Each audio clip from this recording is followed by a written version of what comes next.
Hi, everybody. I'm Zach Gustafson, and today I'm going to be doing this video presentation on John Adams.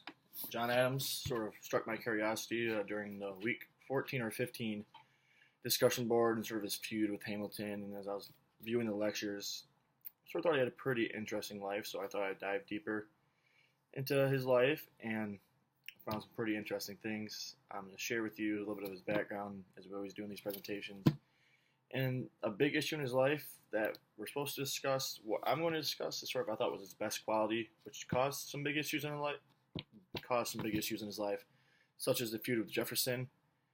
And so I'll sort of discuss that, and that's sort of what makes him such a great role model and figure in American history. So, as for John Adams, he was born on October 30th in 1735 in Quincy, Massachusetts. He was a Puritan at birth in the Massachusetts Bay Colony, and he actually studied at Harvard. He got a scholarship to go there, so that sort of shows how intelligent he was. That he was able to attend Harvard, and he got a scholarship to do so. So obviously he was very intelligent, which would make sense why he was able to do so many great things in this country. And he was actually a lawyer too, and he was admitted to the bar in 1758. So, sort of the things I sort of want to talk about why John Adams is such a great figure, and his best quality that I thought caused some issues for him is that he was able to see both sides of every argument and sort of look at what was fair, instead of just picking a side and saying, I'm going to stick with the side regardless. You could look at both sides of an argument, give it a fair evaluation, and then act accordingly.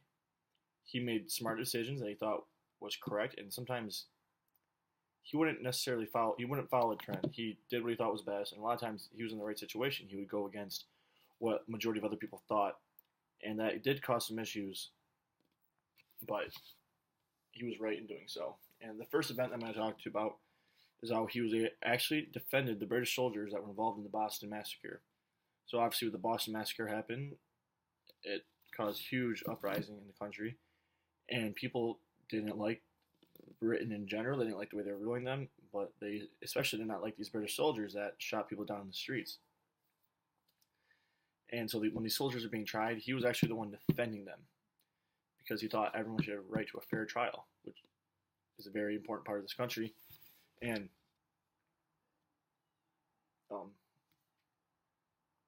it's an important part of this country, so he felt he should do that, and he actually had pretty favorable outcomes for most of them, which is awesome. Even though obviously you might not agree with them, it was the right thing to do. And one second.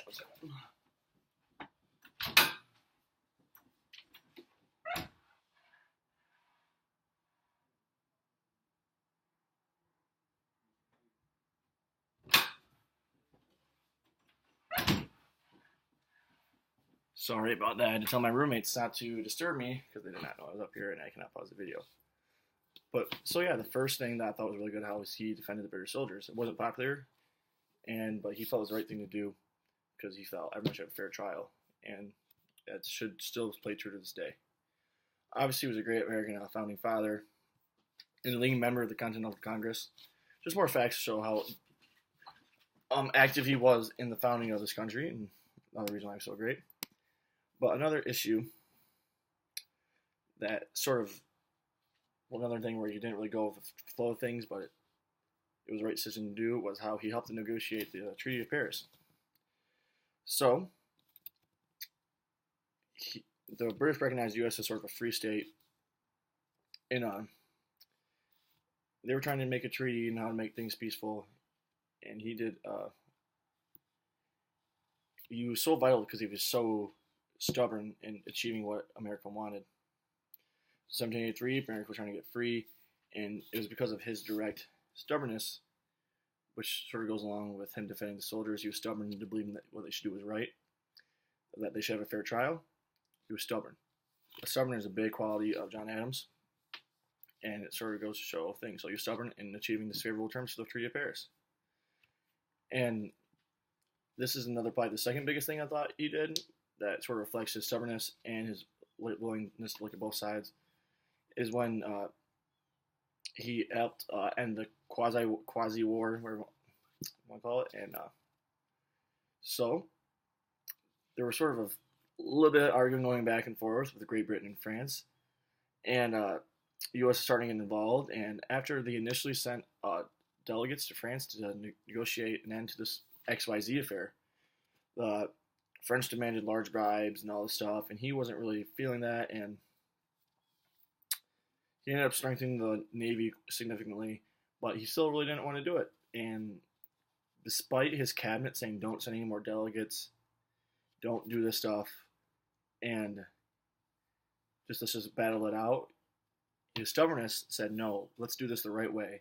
And he sent more peace delegates to France against the advice of the cabinet, and he was able to sign on 30th September a treaty that helped end the war. So he was able to avoid possibly a huge war in this country just because of his stubbornness and his willingness to do the right thing. And sort of, he was a Federalist himself, but he placed a lot of other political parties around him. He didn't just say, let's get as many Federalists on my side so we knew whatever we want. He wanted to get a voice from everybody. And I think that shows that he wants to listen to both sides of the argument and try to do the right thing, even though that might have caused some issues while getting things done because there was just so much back and forth. But he wanted to listen to both sides. He wasn't completely one-sided. And like I said before, that's probably his best quality. Look at both sides and be fair. And be stubborn because he believed in doing right things. And he wouldn't let the opinions or thoughts of others deter him from doing that right thing. And I've got some quotes here that I think really represent him. They're from John Adams, and it says, because power corrupts, society's demands for moral authority and character increase as the importance of the position increases. So, he was able to become a president in the United States, and this is spot on with him. Society's demands for moral authority and character increase as the importance of the position. So as he rose higher and higher, he was becoming more moral and having better character and trying to do the right thing, which I think is amazing. And sorry, 1 second, more quotes.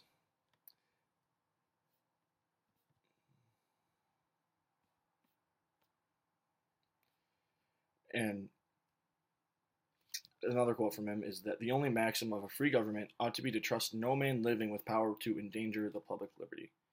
He was very strong in his rights. He believed that everyone should have private property. He was very good at that. He didn't believe that government should have too much power. And like I said, he was stubborn. He wanted to look at both sides. So he was on the side of the government and the side of the people. But he was in the middle, even though he was the head guy in charge of the government. He was trying to help both people and the government. And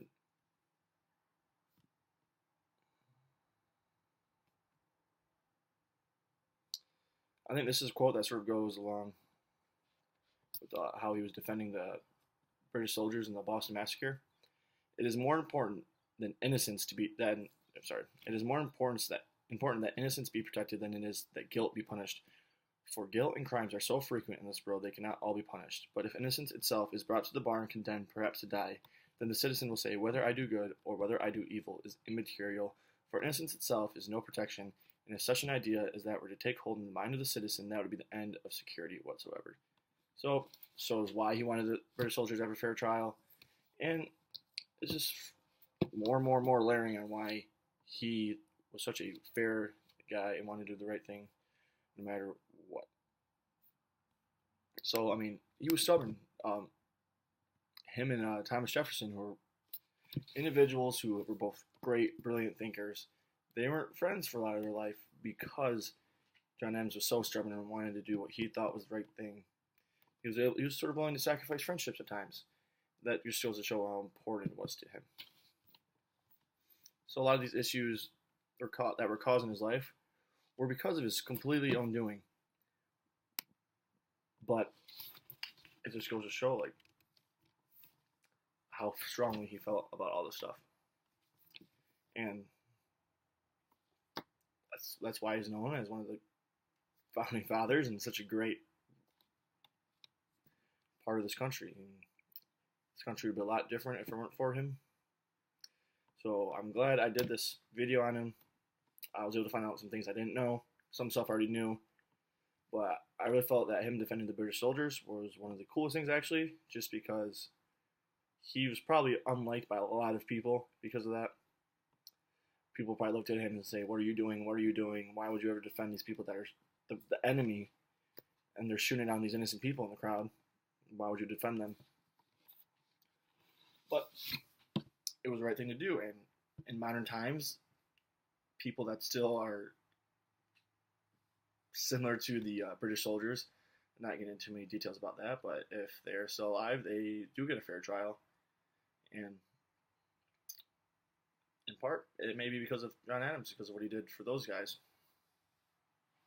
So he did end up rekindling his friendship with Thomas Jefferson eventually through a lot of letters, as we learn in week 15. And even though Thomas Jefferson was sort of his enemy at times and thought differently, they were both great thinkers. He respected that. He just thought a little differently, so it caused issues.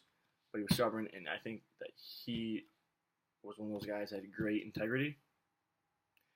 You know, sort of doing the, what are you doing when no one's looking? I believe that he was truly one of those guys that was always doing the right thing. So I can respect him for doing that. And that is all for my presentation. I hope you learned something.